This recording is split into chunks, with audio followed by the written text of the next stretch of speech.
ధన్యవాదాలు తెలుపుకుంటూ నాకున్న కోరిక ఒకటే, నేను పదే పదే ఈ కూటమి స్థిరత్వం కోరుకుంటున్నాను. ఈ కూటమి స్థిరత్వం, నేను చాలా బలంగా ఉంటాను. పోలీసు కూడా నిన్న అధికారి సీఎం గారు కూడా చాలా సెలవు ఇచ్చారు. మీకు ప్రజలకి కష్టం కలిగితే ఏది కూడా సహించం. అలాగే మీరు కూడా ముఖ్యంగా యువతకి, నిన్న ఎస్పీ కాన్ఫరెన్స్లో లా అండ్ ఆర్డర్ టైంలో మీ గురించి ఒకటి వచ్చింది, ముఖ్యంగా బైకుల యువతకి 60% యాక్సిడెంట్స్, 100% యాక్సిడెంట్లో 60 నుంచి 70% బైక్స్ వల్లే జరుగుతున్నాయని. మీకు తల్లిదండ్రులు బైకులు ఇచ్చింది, మీరు జాగ్రత్తగా వెళ్ళాలండి.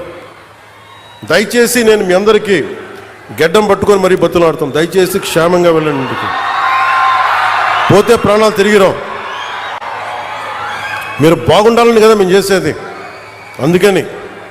అలాగే మా ఆడపడుచులకి, మా అక్క చెల్లెళ్ళకి, యువతులకి మీ గురించి ప్రత్యేకంగా మీకు ఎప్పుడు అండగా ఉంటాం. మీ కాళ్ళ మీద నిలబడగలిగేలా ఎంఎస్ఎంఈ పాక్స్ ఇవన్నీ వస్తూ ఉన్నాయి.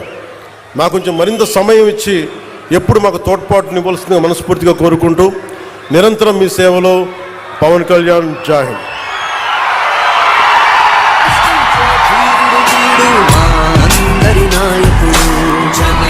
తదుపరి పర్సనల్ పెరవలి జాంపిక మన అజ్జరామ్మ అంశ ఈరోజు మన ముందుకు వచ్చిన నాయకునికి ఎంతో ప్రేమతో